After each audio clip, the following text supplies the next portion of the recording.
Mon premier titre qui a fonctionné, qui m'a fait connaître au grand public, c'est Mes rêves. Et c'est depuis ce titre que je me suis rendu compte que mon public était très LGBT. Comme c'est une communauté et une cause que j'aime beaucoup défendre, je me suis dit, tiens, dans chaque album maintenant, je vais mettre une chanson qui aura un rapport avec la communauté LGBT. La sexualité, pour moi, ça révèle du domaine de l'intime. L'intimité et la définition littéraire, c'est quand même tout ce qui est secret, tout ce qui est à l'intérieur. Donc, quelque part, ça ne regarde que soi-même. Donc, je trouve ça complètement ridicule. C'est cette homophobie ou, enfin, tout signe de discrimination, de toute façon, me révolte. J'avais été choquée par une interview que j'avais vue où des bisexuels parlaient d'eux, mais en 2008, c'était encore pas vraiment reconnu. Ils n'étaient pas représentés et ils parlaient d'eux comme un monde invisible. Des gens de l'ombre, je trouvais ça hyper dur et hyper cruel. Donc j'ai eu justement envie de les mettre en lumière.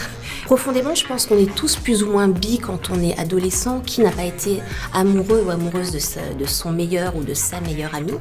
Être contre ou ne pas admettre cette bisexualité qui est plus commune que ça n'en a l'air, je trouve ça idiot. Par contre, je trouve qu'à l'heure actuelle, les jeunes sont beaucoup plus cool et finalement la bisexualité c'est devenu presque normal et tant mieux.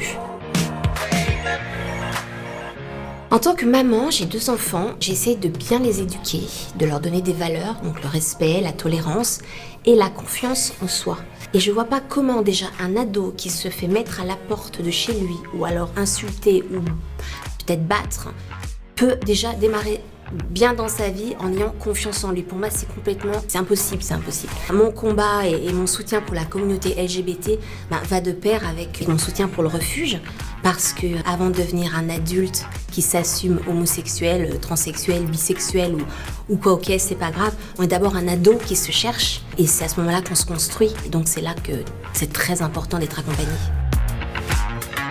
D'abord, je trouve que c'est une très très bonne idée. On a beaucoup de titres finalement en France. C'est là qu'on va le découvrir qui traitent de l'homosexualité en tout genre.